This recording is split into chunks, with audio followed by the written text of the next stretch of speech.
that belief, अगर आप में ये विश्वास है nothing can stop you to grow in your life. और आपको परमेश्वर में या आपके जीवन में बढ़ने के लिए कोई भी चीज रुकावट नहीं बन सकती। That very truth gives enough confidence to overcome any or all challenges that you may be facing or you might be facing in the days to come. और यही बात आपको काफी आत्मविश्वास देता है कि आपके जीवन में जो चुनौती आएंगे उसको आप सामना कर सकते So हैं। now shall we quickly move to the second part of that chapter.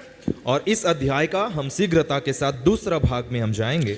And as you correctly heard from verse number 16 down till verse number 22. और आपने सही सुना है वचन या पद 16 से लेकर पद 22वां वचन तक। Very soon we'll have the PowerPoint reflected on your screens. Yeah, thank you. So hope it's visible to Asher. Can you see? It's good? Okay. I won't ask after that. इसके बाद मैं For पूछ obvious reason. And so you can see the title over there, A Fair Response to an Unfair World.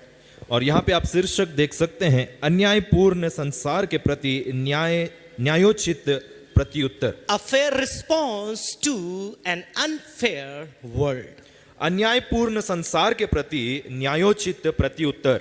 And the proposition with which I would like to proceed today, और इसका जो पूर्व सर्ग है जिसको मैं लेना चाहूंगा, a response to the present or future should lead us to use the present time to work joyfully and leave the rest in God's hand. और भविष्य के लिए हमारे प्रतिक्रिया हमें आनंददायक रूप से काम करने और बाकी के परमेश्वर के समय पर छोड़ने के लिए वर्तमान समय का उपयोग करने के लिए प्रेरित करनी चाहिए। A response to the present or the future should lead us to use the time and work joyfully and leave the rest in God's time. वर्तमान के लिए या भविष्य के लिए हमारी प्रतिक्रिया हमें आनंददायक या आनंदित रूप से काम करने और बाकी को परमेश्वर के समय में छोड़ने के लिए वर्तमान समय का उपयोग करने के लिए प्रेरित करना So चाहिए। before we go into the message, let me give you a brief outline of this passage. और संदेश में जाने से पहले इस भाग का एक छोटा सा रूपरेखा देने दीजिए। But before I go into that, I would like to share this with you all. और उसमें जाने से पहले इस बात को मैं आपके सामने रखना चाहूंगा। After I have done my messages, और मैं अपने संदेशों को प्रचार करने के पश्चात I am little scared from few people और मैं कुछ लोगों से बहुत ही डरने लगा हूं, because they come to me with questions. क्योंकि वो लोग प्रश्न के साथ मेरे पास आते हैं। I am not scared because of the question, मैं उनके प्रश्नों से डरता नहीं हूं, but I am scared of the assumption with which they question. और उन चीजों के बारे में मैं डरता हूं जिनको लेकर वो सोच विचार पूर्व धारणा के साथ वो प्रश्न पूछते हैं। So last time you remember I gave a message in the church from Psalm number 10. और आप सबको याद होगा मैं चर्च में भजन संहिता 10वां अध्याय से मैंने प्रचार I किया। said that God would judge the unrighteous or the wicked. और मैंने कहा लोगों को अधर्मी लोगों को परमेश्वर न्याय करेगा। And I came back to my home and as we are walking in, और मैं जब वापस घर आ रहा था और जब घर के अंदर प्रवेश कर रहा था, so my wife asked me a question. और मेरी जो वाइफ है वो उन्होंने मुझे एक सवाल पूछा, When? कब? Okay, I agree, but when? इस बात से मैं सहमत हूं, परंतु कब? So a bit of that idea would be discussed in this message. और उस जो सवाल का जो प्रश्न है उसका कुछ भाग इस संदेश में। So the verse which was read 16 and 17, you would see a portrayal of the current world.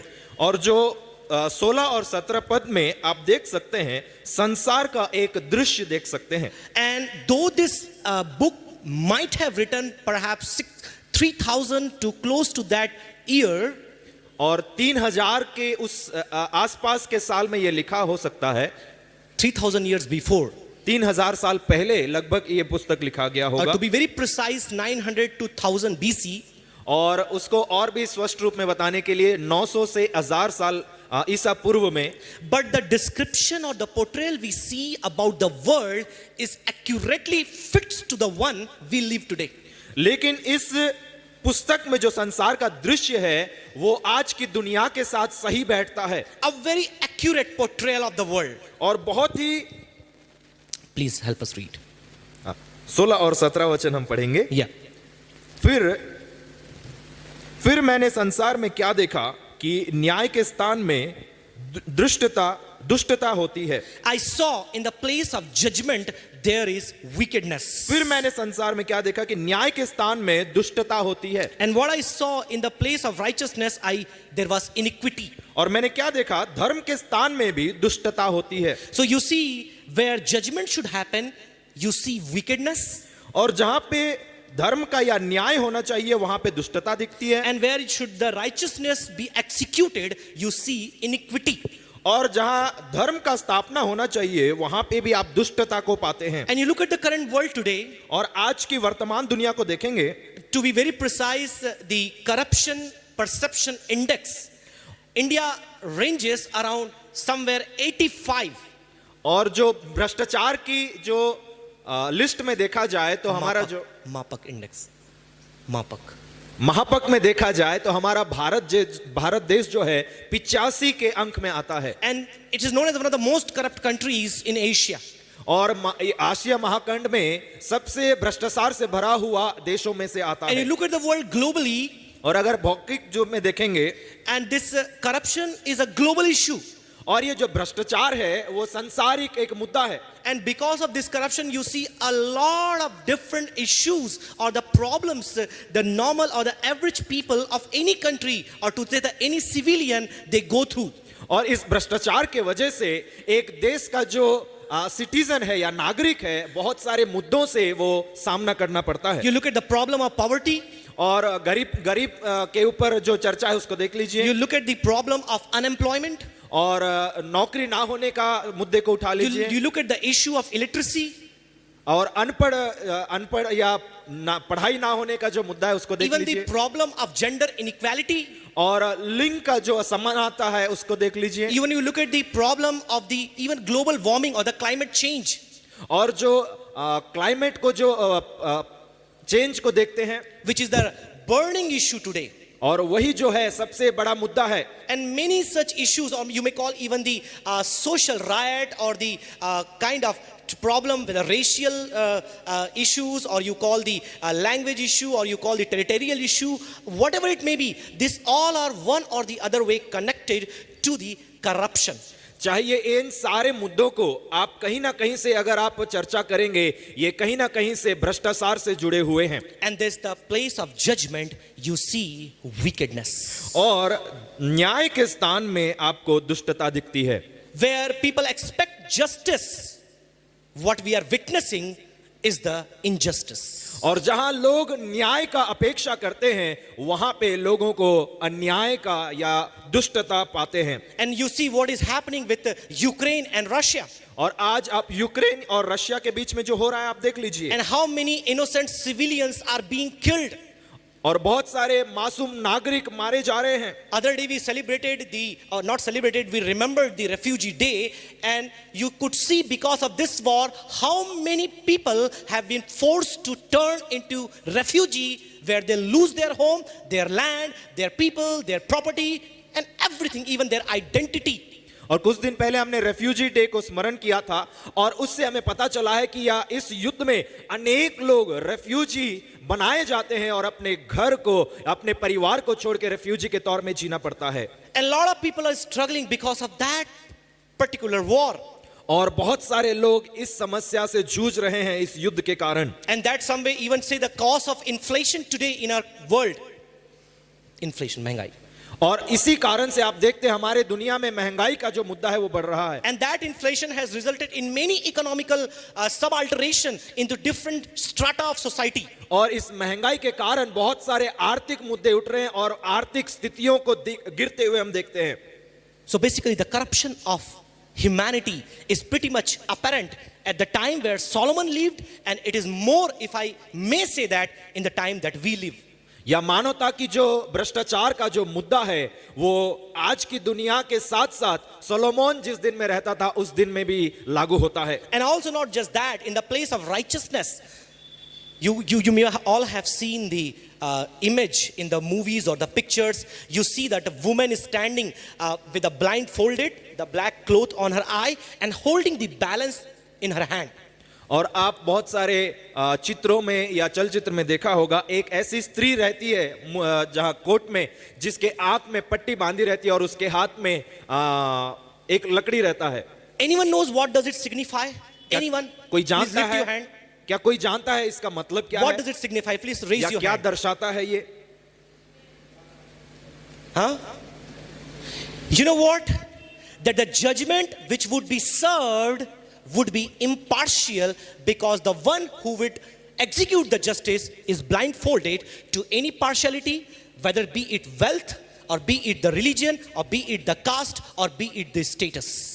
इसका मतलब ये दर्शाता है कि न्याय जो है दोनों पक्षों में बराबरी से कभी नहीं हो सकता, क्योंकि जो न्यायाधीश है वही उसके आंखों में पट्टी बांधा हुआ है। इस कारण से न्याय जो है वो सही तरीके से न्याय नहीं दे पा रहा है। No, सही तरीके से न्याय देगा। Actually, because of the blindfolded eyes, the person would not be biased with regard to religion, with regard to economy, with regard to status, but execute a fair judgment. इसका मतलब ये है कि उसके आंखें बंद है, इसी कारण से वो धर्म को या कक्षा को या कौन से पृष्ठभूमि से लोग आते हैं उसको ना देखते हुए वो न्याय देता है। The judgment is expected to be impartial. और वो जो न्याय है वो दोनों पक्षों के लिए बराबर अपेक्षा किया जाता है। But you know, you read the newspaper, you look at the incident that are happening around you, you know that's what is not pretty much visible when we look around us. और आप जब अखबार पढ़ते हैं या घटनाओं को घटित होते हुए देखते हैं, ये जो मुद्दा है, ये न्याय का जो मुद्दा है, वो कभी भी सही तरीके से नहीं होता है, हम देख पाते Well, that was global. Coming to our nation, what is happening in the Manipur? हैं। और वो पूरे देश के बारे में, अगर आप हमारे देश में आएंगे तो मणिपुर में क्या हो रहा है? You could see that it is almost over the 4 months. और आप सब देख सकते हैं लगभग ये 4 महीने पार हो चुका है। Still churches are burned, people are killed, women are raped. परंतु अभी भी कलीसियाएं जलाई जा रही हैं, घर तोड़े जा रहे हैं और स्त्रियों के साथ अत्याचार हो रहा है। This shows the reality of the corruption and the wickedness in the society that we live today. और आज की जो समाज में हम जो जीते हैं उसका भ्रष्टाचार का असलियत और उसका जो बुराई का असलियत को दर्शाता That's है। what I like the Ecclesiastes among all the books of the Bible, because it presents the world as it is without buttering or without having a sugar coating idea. It shows you where you are and how you should be. और इसी कारण से जो पुस्तक है Bible में, उसमें सबसे ज्यादा पुस्तक सबसे अच्छा लगता है ये सब उपदेशक, क्योंकि किसी को भी अच्छाई या बुराई को ना तुलते हुए दुनिया की असलियत को और आपकी असलियत को, आप दुनिया में कहां पाए जाते हैं, वो दर्शाता है। And this depressing facts, let me call this word, this depressing facts sometimes make you depressed, but the purpose is not that. As we come towards the end of the message, you would understand why would Paul begin to portray a world like this. और ये जो निराशदायक मुद्दे जो उठते हैं, मेरे को कहने दीजिए निराशदायक, इसका मतलब ये नहीं है कि आप निराश हो जाते हैं, लेकिन उस मुद्दे को या इस तत्व को जब आप पढ़ते हैं तो सोलोमन इस तत्व को क्यों लेकर आता है, हम समझ पाते हैं। This is a perfect description of a sinful, godless world. और इसका एक ऐसा सिद्ध आदर्श है जो परमेश्वर के बिना जो संसार जी रही है। Shall we quickly move to the second part? If we stay longer, I would miss to give you the main nuggets I have for today. So from verse number 16, 17, we saw the corruption, and from verse number 18 to 20, please help us read verse number 18, the second part. Yeah. 18 वचन। Yeah. मैंने मन में कहा, ये इसीलिए होता है कि परमेश्वर मनुष्यों को जांचे कि वे देख सकें कि वे पशु समान है। Now in the second part, what you see is the self-exposure. और यहाँ पे आत्म प्रदर्शन को देख पाते हैं। Now sometimes people debate, why would God allow evil to happen? और कई बार विवाद करते हैं लोग कि परमेश्वर बुराई होने क्यों देता है। That question have 2 problems. और इस सवाल के 2 मुद्दे हैं। First, how do you understand that God is allowing?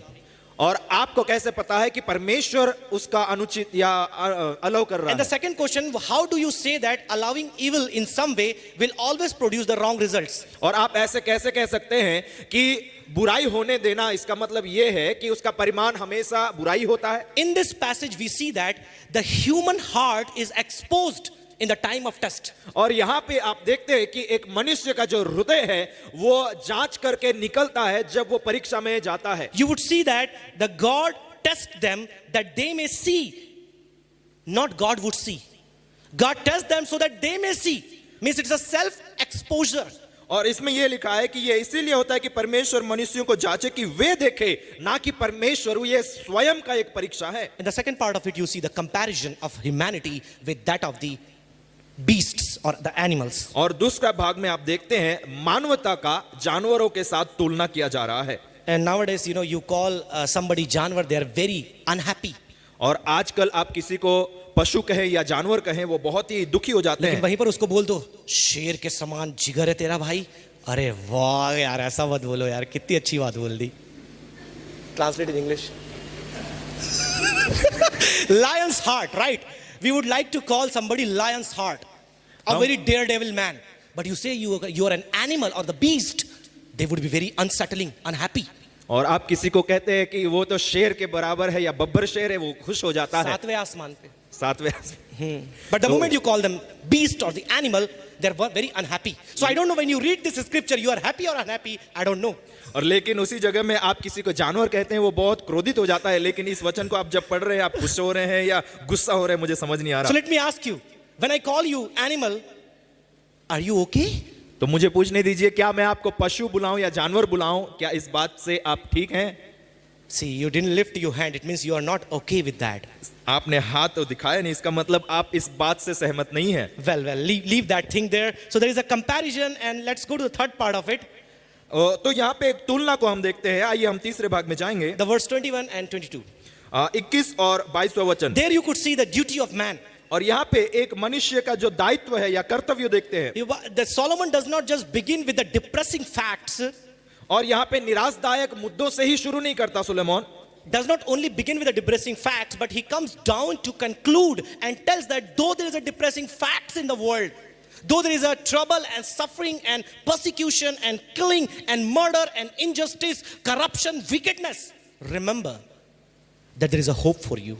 और सोलेमोन सिर्फ उस निराशदायक तत्वों से ही शुरू नहीं करता है। चाहे इस दुनिया में कितना भी भ्रष्टाचार हो, दुष्टता हो, वो हमेशा इस बात को याद दिलाता है कि मनुष्य का एक कर्तव्य है। Now, having given a brief outline, should we all quickly go into the 4 points or the nuggets that I would like to share with you? तो आइए हम 4 मुद्दों पे हम चर्चा करेंगे जो मैं आपको देना चाहूंगा।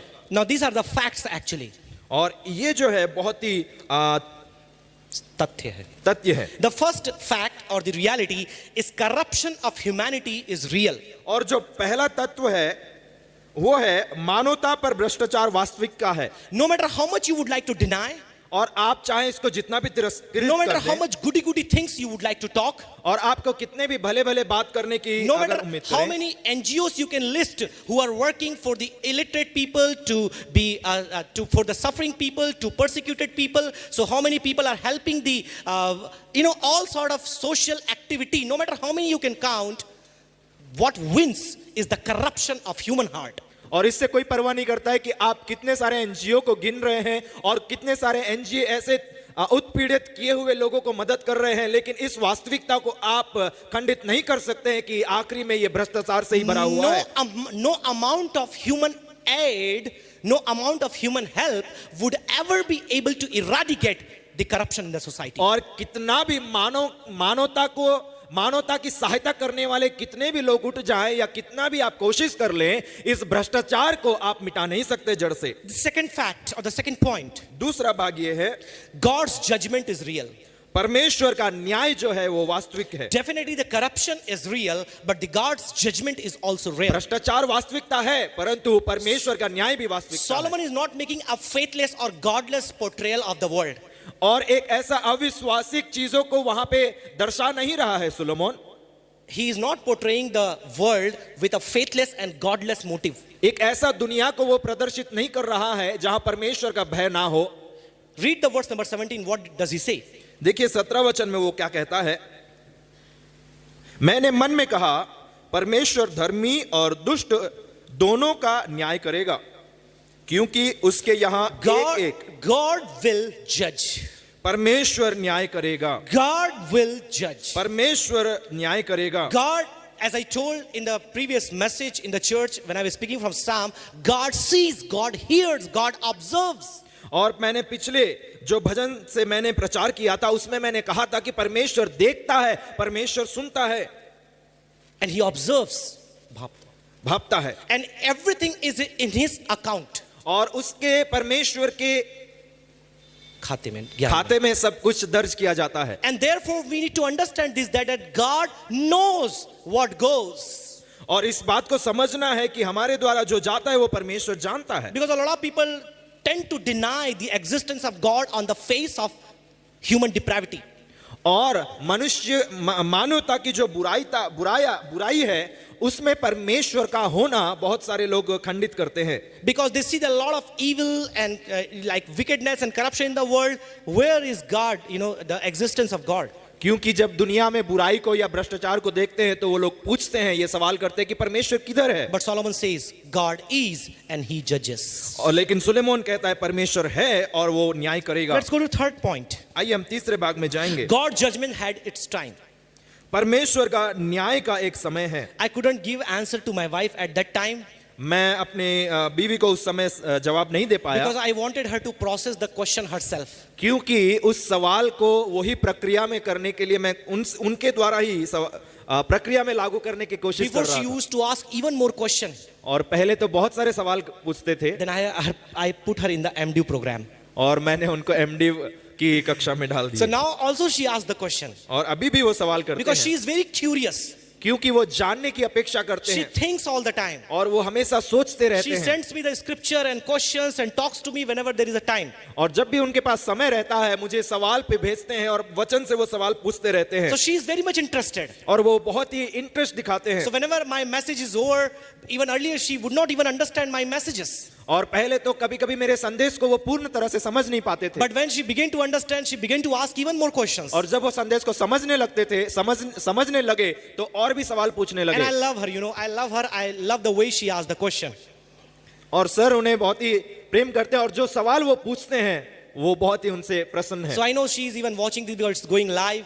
And I just want to say this, that according to this scripture, could you please read the second part of the verse number 17? और मैं उनको ये कहना चाहूंगा जो 17वां वचन है उसका दूसरा भाग में, क्योंकि उसके यहाँ एक एक विषय और एक एक काम का समय है। समय है. You remember how did this chapter begin? It begins with the beautiful things that God has created has its time to be manifested. और इस अध्याय का शुरुआत को आप गौर करेंगे तो यहाँ पे लिखा है जो कुछ भी परमेश्वर ने किया है उसका अपना समय है।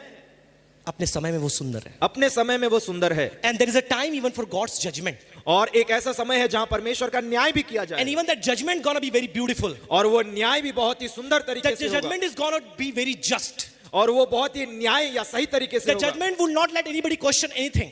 और वो न्याय ऐसा होगा जो प्रश्न नहीं उठा सकते कोई भी। But it's God's time. लेकिन वो परमेश्वर के समय में It's होगा। God's way. और वो परमेश्वर के तरीके से होगा। And we got to wait for that. और उसके लिए हमें इंतजार करना We don't होगा। know when, हम नहीं जानते कब, but we know it will. लेकिन हम इस बात को जानते हैं We कि know वो how होगा। long, हम जानते नहीं है कितना लंबा होगा, but it will. लेकिन वो होगा Because God is just. क्योंकि परमेश्वर न्यायी परमेश्वर है। Let's go to the last one. और हम आखिरी पॉइंट में जाएंगे। Corruption exposes sin. भ्रष्टाचार पाप का उजागर करता To be है more theological, corruption exposes human depravity. और मनुष्य की जो बुराई है उसको प्रकट करता Because the है। whole thesis of the Bible is that the human sin is the root cause for everything that you see. और पूरा बाइबल का जो धर्म विज्ञान है वो मनुष्य का जो पाप का जो जड़ है वो भ्रष्टाचार को ही दर्शाता है। And we as Christians, we all believe that the issues that you see in the world or the corruption of humanity you see in the world is actually because of the sin or the original sin and also the personal sin. और हम मसीह होने के नाते हम जानते हैं कि जो भ्रष्टाचार का जो जड़ है वो पाप के द्वारा शुरू होता है। And we know that this very fact, the corruption exposes sin, necessitates the need for savior. और जो भ्रष्टाचार के द्वारा जो पाप उठता है इसका मुद्दे को यही प्रदर्शन करता है कि हमें एक उद्धारकर्ता की जरूरत है। Well, I will not go there because that's not in my passage, but you know, the moment you see the sin is existed or the exposes, you need the necessity of a savior. मैं उस भाग में ज्यादा चर्चा नहीं करूंगा क्योंकि वो मेरा भाग नहीं है, लेकिन जो भ्रष्टाचार के द्वारा पाप के द्वारा भ्रष्टाचार होता है इसका मतलब यह है कि हमें एक उद्धारकर्ता की जरूरत है। So after giving you 4 points, I would like to give you 3 takeaway applications. और चार मुद्दों को, चार पॉइंट्स को या बिंदुओं को आपके सामने रखने के पश्चात मैं तीन ऐसी चीजों को देना चाहूंगा जो आपके साथ आप ले सकते हैं। This will be a practical application that you're going to apply today, right now. और ये आपके जीवन में व्यवहारिक प्रैक्टिकल चीजें होंगी जो आज आप अपने जीवन में लागू कर सकते हैं। Solomon is a practical man. और जो सोलोमन है वो प्रैक्टिकल मनुष्य है। He did not only have a cerebral or the metaphysical knowledge of reality and God, that divine wisdom that was given to him, but he knew how to convert those cerebral wisdom percepts into the practical lessons for us to live today. और सुलेमान एक ऐसा व्यक्ति था जिसके पास ना ही बुद्धि और परमेश्वर की दैविक ज्ञान थी, लेकिन उसको वास्तविकता में कैसे लागू करना है वो जानता था। So the first point I would like to share with you, or the first application that I would like to give you, is do not fret because of the corruption or the corrupt. और पहला मुद्दा, पहला विषय मैं आपको देना चाहूंगा, बुराई को देखकर ना कुड़ें। Right, we talk about response, right? We are talking about response. We are talking about response. और उस जो मुद्दे के बारे में हमारा प्रतिक्रिया है उसके बारे में हम Don't forget the title.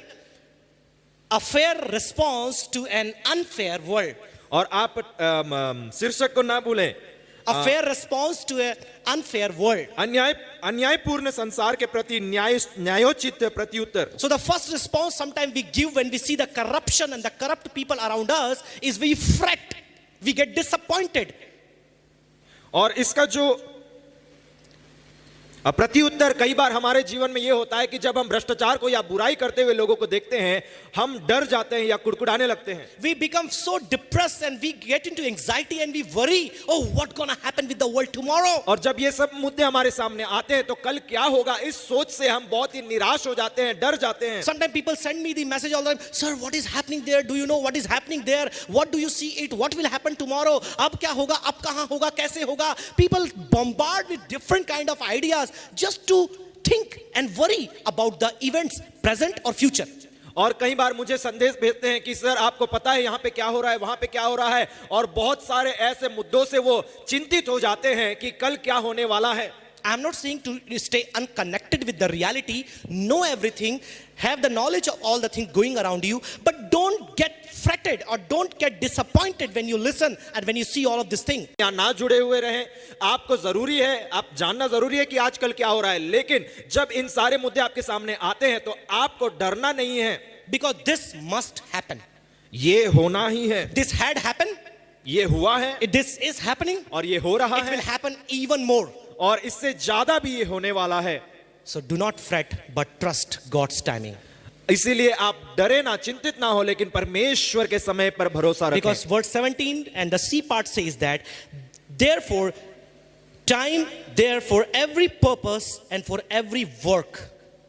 क्योंकि 17वां वचन उसका तीसरा सी भाग ऐसा कहता है, क्योंकि उसके यहाँ एक एक विषय और एक एक काम का समय है। Why it is said to us? और ये बात हमें क्यों कहला रहा है? Why Solomon need to inform us about the judgment of God or impending judgment of God? Why? और सोलोमन हमें ये बातें को क्यों कहना है कि जो न्याय परमेश्वर करेगा वो अभी तक बाकी है? Why are we there to know even that reality? और इस वास्तविकता जानने की जरूरत क्या है, या हमें क्यों जानना है? So that we will wait patiently for the time of God to come and release the impending judgment. ताकि परमेश्वर की जो न्याय है उस समय के लिए हम धीरज धर के इंतजार करें। Now I would like to say one important thing here. You could either come one of these three category. और मैं एक महत्वपूर्ण चीजें बताना चाहूंगा, इन तीन भागों में से आप एक भाग में आ सकते हैं। Either you are an observer, या तो आप देखने वाले, भांपने वाले, देखने वाले हो सकते हैं। For example, like what is happening in the Manipur, let's say, or what is happening in the Ukraine, let's say, we are just mere observer. और मान लीजिए मणिपुर में या रशिया यूक्रेन के बारे में जो देख रहे हैं उसमें हम जो हैं वो देखने वाले होंगे। But sometimes we can also become oppressed because the rising inflation, some economists they say it's because of the war. और हम कई बार पीड़ित हो जाते हैं क्योंकि जो आर्थिक समस्याएं हैं युद्ध के कारण हो रही हैं। हाँ, so in a way you are oppressed, but let me just put you out in that and say that we are just observer. और हम कई बार उसमें उत्पीड़ित हो जाते हैं, लेकिन आपको उस कैटेगरी से या उस भाग से निकाल कर आपको सिर्फ देखने वाले के भाग में रख देना In the चाहिए। second category, when we are talking about the evil in the world, you could be the one who is the oppressor. और जब हम इस दुनिया में जो बुराई हो रहा है उसको हम जब देखते हैं तो हम बुराई करने वाले हो सकते हैं। First, you could be the one who is just an observer. पहला भाग आप हो सकते हैं सिर्फ देखने वाले, The second, you could be the one who is the oppressor. और आप हो सकते हैं कि आप उत्पीड़ित हैं। You are you're causing the उत्पीड़न.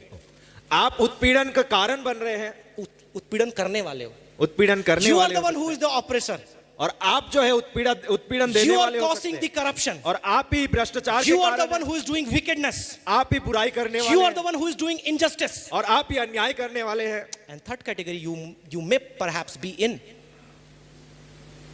is being oppressed. और तीसरा वाला भाग जो है आप उत्पीड़ित हो सकते हैं या उत्पीड़न के कारण उसमें आप आ सकते हैं। You could go probably in one of these three और category. ये तीन भागों में आप एक भाग में आ सकते And हैं। somebody made a comment, I don't want to tell his name, but let me say the comment. In the first category, you become an observer. Then from observer, you are the part of the oppressed. And ultimately, you rise and become the ultimate oppressor. और किसी ने ये कथन कहा है जो sir You merely an observer और in the beginning stage. आप शुरुआत की जो भाग में आप एक देखने वाले हो सकते In हैं the second category, you become one of the oppressed. और आप पीड़ित बन जाते हैं। उत्पीड़ित हो सकते हैं And then ultimately, you rise up from there and become one of the oppressor. और आखिरी में आप उसमें से उठकर उत्पीड़न का कारण या उत्पीड़न देने वाले हो So सकते I don't know where you stand. हैं। और आप इन तीनों में कहाँ खड़े होते हैं मुझे But let me नहीं, tell you one thing. लेकिन मुझे एक बात कहने दीजिए। God has his time. परमेश्वर के पास अपना समय है। If you are suffering today, और आज अगर आप प्रलोभन या समस्या से जूझ रहे if हैं, you are going through injustice today, अगर आप अन्याय से जूझ रहे हैं, one of the other thing you can do is the unshan. You can sit and do dharna. और एक बात आप कर सकते हैं, बैठकर धरना दे सकते But हैं। we as a Christian have only one option. और हम मसीह होने के नाते हमारे पास एक ही जरिया है, Pray about it. उसके लिए प्रार्थना करना, Look to the God. परमेश्वर के ऊपर दृष्टि Present your केंद्रित करना, request unto him. और हमारे निवेदन जो है परमेश्वर को देना, Cry unto Lord. परमेश्वर के सामने रोना। Just like the psalmist in chapter Psalm 10. और भजन संहिता 10 में जो भजनकार कर रहा है। And if you are the one who is the oppressor, और अगर आप जो है उत्पीड़न देने वाले हैं, because even the Bible college we see the bullying. और बाइबल कॉलेज में भी Sometimes हम you think, how am I going to relativize or make it relevant? But don't worry, we have all the secrets that you have. और कई बार आप सोचते होंगे कि Sometimes in the आज, Bible college we see the bullying.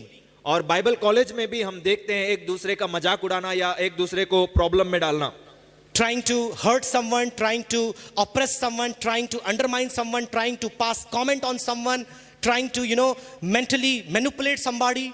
किसी को दबाव में डालना या किसी को नीचा करना, किसी के ऊपर कमेंट करना या किसी को परेशान करना। Remember, God has his time of justice. स्मरण रखें कि परमेश्वर के पास अपना न्याय करने का समय है। And this is how you have to remember. Do not fret, but trust on God's timing. Let's go to second one. आप परेशान ना हो, परमेश्वर के समय पर भरोसा रखना है Do not forget your works. और अपने काम करना ना भूलें। Verse 22. और उसका 22वां वचन में लिखा है, अतः मैंने ये देखा कि इससे अधिक कुछ अच्छा नहीं कि मनुष्य अपने कामों में आनंदित रहे, क्योंकि कामों में, remember the words there, it is plural, works. और यहाँ पे बहुवचन है, कामों। What is your work? I don't know. और आपका काम क्या है मैं नहीं जानता। You may be having a work of a ministry. और आपका सेवकाई का एक काम हो सकता In है, ministry, you may have the work of evangelist. और आपका सेवकाई में एक प्रचारक का भाग हो You may be the सकता है, work of pastor. और आपका एक पासवान का भाग हो You may be सकता the है, part of the worship team. और आप आराधना के एक टीम के साथ हो सकते You may हैं, go and assist your senior pastor. और आपके जो वरिष्ठ पासवान है उनका आप असिस्टेंट बन सकते I हैं। don't know what is your work for the future. आपका भविष्य के लिए क्या काम है मैं नहीं जानता। At least in the present, you have work to study. और वर्तमान में कम से कम आपका काम यह है कि पढ़ना है, And you have to study hard. और जो पढ़ाई करना है वो कठिन When परिश्रम से all करना of these things are going on, the bad news, the depressing facts are coming to us. है। और जब भी ये बुराई का जो मामला है, मुद्दे सब हमारे पास जब आते हैं, Remember, you do your work. स्मरण रखें, याद रखें, आप अपना काम करते If God जाएं। has called you to be a businessman, do the work. और आपको परमेश्वर ने बुलाया एक व्यापारी के तौर पे, तो वही करें। If you have calling to do a job or somewhere in some service, do it. और अगर आपको कोई नौकरी या कोई और काम करने के लिए परमेश्वर ने बुलाया है, उसको करें। But I assume most of you are called to do the ministry. लेकिन मेरे भावना से परमेश्वर ने अनेक लोगों को, आप में से ज्यादा लोगों को सेवकाई में बुलाया Don't है। forget to work. भूले ना अपने काम को करना। In the midst of the corrupt world. और भ्रष्टाचार से भरा हुआ इस दुनिया के मध्य में Third and the final one, तीसरा और आखिरी भाग, rejoice in your life. जीवन में आनंदित रहें। Read the verse number 22, second part. मनुष्य अपने कामों में आनंदित रहे, मनुष्य अपने कामों में आनंदित रहे. Let man rejoice in his works. कि मनुष्य अपने कामों में आनंदित रहे। Now this is very important thing. और ये बहुत ही महत्वपूर्ण चीज If है। I would preach it from the New Testament, I know you would be jumping. और नए नियम से अगर मैं प्रचार करता तो मैं जानता हूँ आप Again कूदने I लगते। say rejoice. और मैं फिर से कहता हूँ, पुनर्बार कहता But हूँ, let me speak to it from the book of Ecclesiastes. और मुझे सब उपदेशक के पुस्तक में से प्रचार करने Because दीजिए, this depressing facts makes us depressed. क्योंकि निराशदायक मुद्दे जो है हमें निराशा में डाल देती The हैं। sad news brings sadness in our life. और दुख से भरा हुआ जो समाचार है जो हमारे जीवन में दुख को ले आती है। But good news to you, लेकिन शुभ समाचार ये आपके लिए, the word of God tells you to rejoice. परमेश्वर का वचन आपको कहती है कि आनंदित हो। I know there are problems in this world. मैं जानता हूँ इस दुनिया में बहुत I know सारे there are corruptions in this world. भ्रष्टाचार हैं, I know there are different wickedness and the forms of wickedness and prevalent sinful nature in the world. और पाप का भ्रष्टाचार या अधर्मी चीजें हैं इस दुनिया में। But the word of God says, लेकिन परमेश्वर का वचन कहता है, despite all of the depressing facts, remember to rejoice when you live on this earth. और इस निराशदायक मुद्दों के बीच में भी आपको परमेश्वर का वचन कहता है आनंदित रहें। Definitely Solomon had the reason to rejoice. और इस बात से हम जानते हैं कि सुलेमान के पास कुछ ना कुछ कारण है आनंदित होने के But we लिए, have even more. और हमारे पास तो उससे ज्यादा है। Solomon had the reason to rejoice because God has a plan. और सोलोमन के पास आनंदित होने का कारण यह था कि सोलोमन के पास, परमेश्वर के पास एक उद्देश्य था। सोलोमन First, के God प्रति। exists, reason to rejoice. God has a plan, reason to rejoice. God will execute judgment on his time, reason to rejoice for Solomon.